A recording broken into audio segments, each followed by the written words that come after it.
بسم الله الرحمن الرحيم.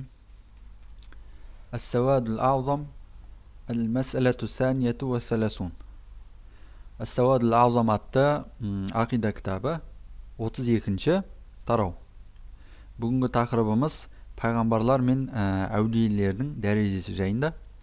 Әулиенің дәрежесі пайғамбардың дәрежесінен үлкен емес деген мәселе төңірегінде қысқаша сөз қозғайтын болады ғұлама.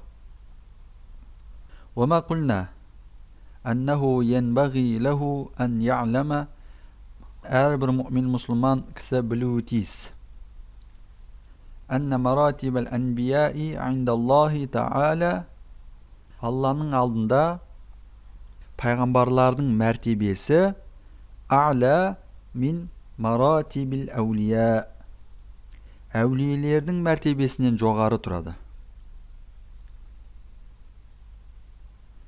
فمن قال ал енді кімде-кім былай деп айтса أن الأولياء مراتبهم أعلى من مراتب الأنبياء ал енді кімде-кім әулиелердің мәртебесі пайғамбарлардың мәртебесінен биік деп айтатын болса صار مبتدعا олай деген адам бидағатшы болып есептелінеді.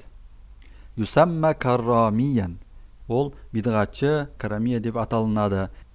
Карамия мәзһабының сенім негізін қалыптастырған болып есептелінеді.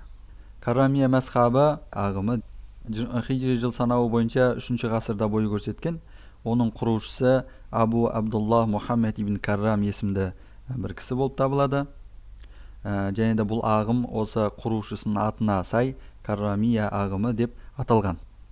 Бұл Карамия ағымы Алланың сипаттары, пайғамбарлар және де өзге де ақида мәселелерінде әхлі-сүнна уәл жамаат мәзһабына кереғар жолды ұстанды. Әсіресе Алланың сипаттары жайында шеттен шығып, тәшбих пен тәжсим, яғни Алланы жаратылыстарға ұқсату және Аллаға қандай да бір дене кескін кейбет беру жолын ұстанды. Осы тұрғыдан да алып қараған кезде Карамия мәзһабы теріс ағымдардан болып есептеледі.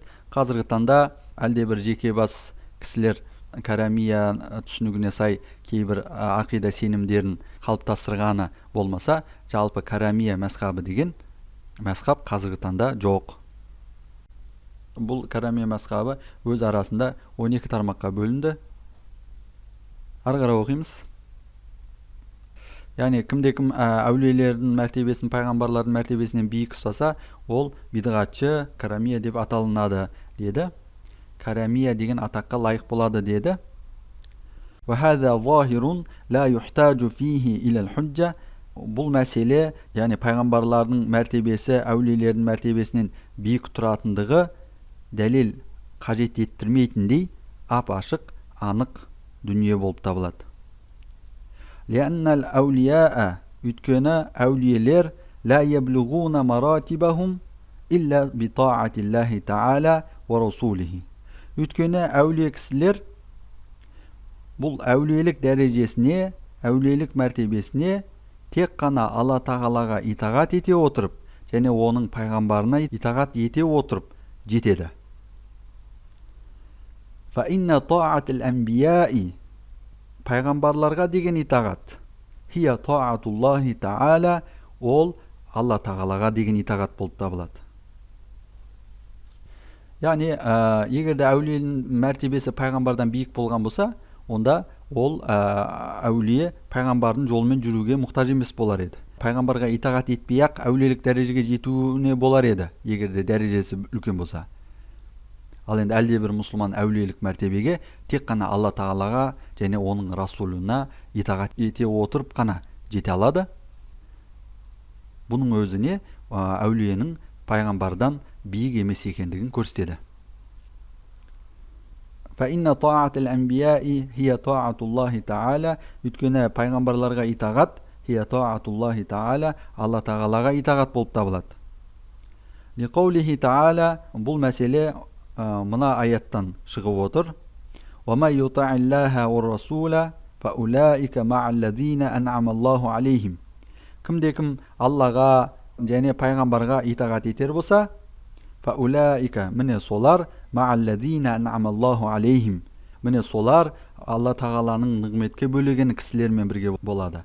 Минан набиина, ол кісілер пайғамбарлардан болып табылады, о сиддиқина, шыншылдардан болып табылады, о шухадаи ва салихин, шейіттер мен салихалы игі жандар болып табылады. Міне Алла тағалаға және пайғамбарға итағат еткен кісілер Алла тағаланың нығметке бөлеген талмыш кісілермен бірге болады. Ниса сүресі 69 аят. Wa qawlihi ta'ala, және Алла тағаланың мынау бір сөзі бар: "Wa may yuti'Illaha wa rasulahu yudkhilhu jannatin tajri min tahtiha al-anhar." Кімде-кім Алла тағалаға және пайғамбарына итағат етер болса, Алла тағала юдхилху, оны кіргізеді. Қайда? Jannatin tajri min tahtiha al-anhar.